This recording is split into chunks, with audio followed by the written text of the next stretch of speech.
सुन लेना, वो सरपंच, पूर्व सरपंच, जनपद सदस्य और गांव के प्रमुख, उन सबको 151 में अगर गौ माता का साथ कहीं कुछ हो जाता है, गौ माता को नुकसान होता है तो 151 में बंद करेंगे और सरपंच भी हमारा 3 दिन तक नहीं होने देंगे। वो तो जरूरी है, मानेगा नहीं मानेगा से। तो ये मध्य प्रदेश सरकार के मंत्री गौतम टेटवाल थे, जो सीधे तौर पर चेतावनी दे रहे थे कि भाई अगर गाय भटकते हुए दिखी तो 151 में अंदर कर दिए जाओगे और 3 दिन तक जमानत भी नहीं होने देंगे।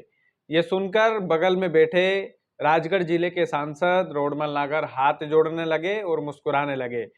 फिलहाल मंत्री जी का पूरा भाषण सुनिए, उसके बाद आपसे बातचीत करते हैं और इस भाषण के राजगढ़ जिले को लेकर क्या मायने हैं इसका भी विश्लेषण करते हैं।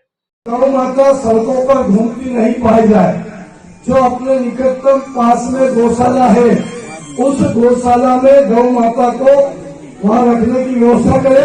मेरी सरकार के मुखिया ने, मेरे मुखिया ने कांग्रेस के राज में ये गौशालाओं की व्यवस्था नहीं थी और थोड़ी बहुत चीजें टूट फूट हो गई थी। कांग्रेस के राज में 19 महीने वो सब अस्त व्यस्त हो गई थी। मेरे मुख्यमंत्री ने गौ माता के चारे के लिए प्रति गौ माता 40 रुपए की व्यवस्था करी है, खाली बस्ती है। और इसलिए सब सरपंच साहब की जिम्मेदारी है, अगर आपके पंचायत के आसपास, रामचंद्र जी सुन लेना, जगदीप जी तुम भी, पूर्व सरपंच वर्तमान, अगर पंचायत के आसपास गौ माता घूमती पाई गई, सुन लेना, वो सरपंच, पूर्व सरपंच, जनपद सदस्य और गांव के प्रमुख, उन सबको 151 में अगर गौ माता का साथ कहीं कुछ हो जाता है, गौ माता को नुकसान होता है तो 151 में बंद करेंगे और सरपंच भी हमारा 3 दिन तक नहीं होने देंगे। वो तो जरूरी है, मानेगा नहीं मानेगा से।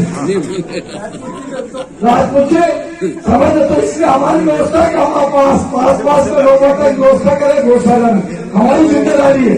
और ये स्पेशल निर्देश है मुख्यमंत्री जी के, कार्य सचिव में भी होगी, पंचायत सहायक में भी होगी, तो भाई मेरे सहायक में होगी तो हमारे ऊपर होगी, पंकज जी, पार्षद सब। तो इसलिए यहाँ गौ माता अगर आसपास में गौशाला है और वो गौशाला के प्रमुखों को बता देगा, अगर किसी प्रमुख ने मना किया तो हम गाड़ी यह स्थिति है, यहाँ गौशाला के प्रमुख भी ऐसे समझ लें, उस गौशाला में संख्या बढ़ा लें, अपनी गौशाला में संख्या बढ़ा लें, गौ माताओं को वहां रखें।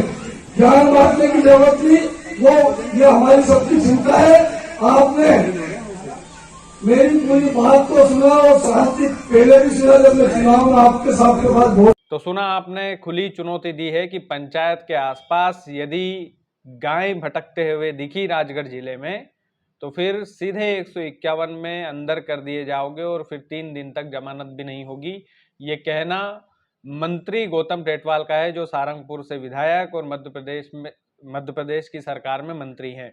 लेकिन इस भाषण के असल मायने क्या है? इस भाषण के सीधे असल मायने हैं कि अभी फसल आने वाली है राजगढ़ जिले में, और राजगढ़ जिले में जो गौ माताओं की हालत है वो दयनीय है।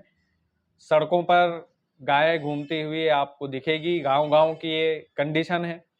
लेकिन मंत्री जी के इस भाषण का कितना असर होगा ये तो आने वाला वक्त बताएगा।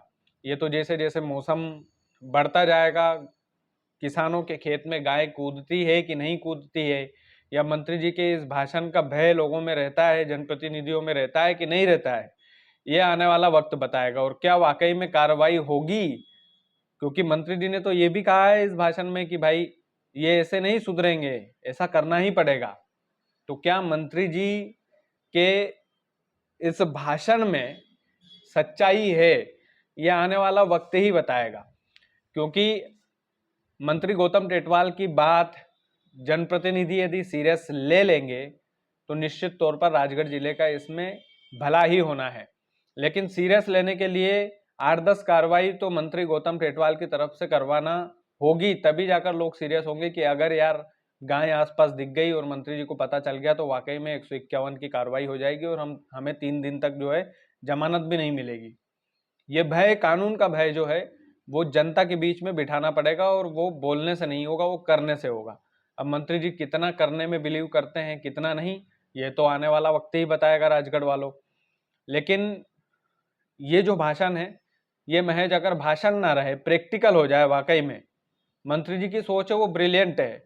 अगर वाकई में ये धरातल पर उतर जाए ये चीज कि भैया जो भी जनप्रतिनिधि है, गांव के वरिष्ठ हैं, उनकी जिम्मेदारी जो है वो बनती है कि गौशालाओं की रक्षा करे, गायों की रक्षा करे, और गौशालाओं में उनको जो सरकार पैसा दे रही है उनसे पालन पोषण करे, तो फिर निश्चित तौर पर ये चीजें हो सकती है। लेकिन मंत्री जी का भाषण कितना सीरियस लेते हैं ये लोग, खास करके सरपंच, उप सरपंच, मंत्री, गांव में जो सहायक मंत्री होते हैं वो, उनको इन्होंने चेतावनी दी है। पूर्व सरपंच को भी बोला है, जनपद सदस्य को भी बोला है, लेकिन बोलने और करने में फर्क होता है। अगर मंत्री गौतम टेटवाल 8-10 कार्रवाई इस तरह की करवा देते हैं तो निश्चित तौर पर क्षेत्र में एक ये हो जाएगा कि यार अगर दिख गई गायें तो कार्रवाई हो जाएगी, इन लोगों पर हो चुकी है। तो ये तो धरातल पर ही पता चलेगा कि होगी कि नहीं होगी। बहरहाल ये वीडियो मुझे अच्छा लगा, मंत्री जी की सोच अच्छी लगी, लेकिन भाषण से परे होकर ये सोच कितनी प्रैक्टिकल हो पाती है ये तो आने वाला वक्त बताएगा। बाकी वीडियो को ज़्यादा से ज़्यादा शेयर कीजिएगा, चैनल यदि आपने सब्सक्राइब नहीं किया तो प्लीज़ कर लीजिएगा। बहुत बहुत धन्यवाद।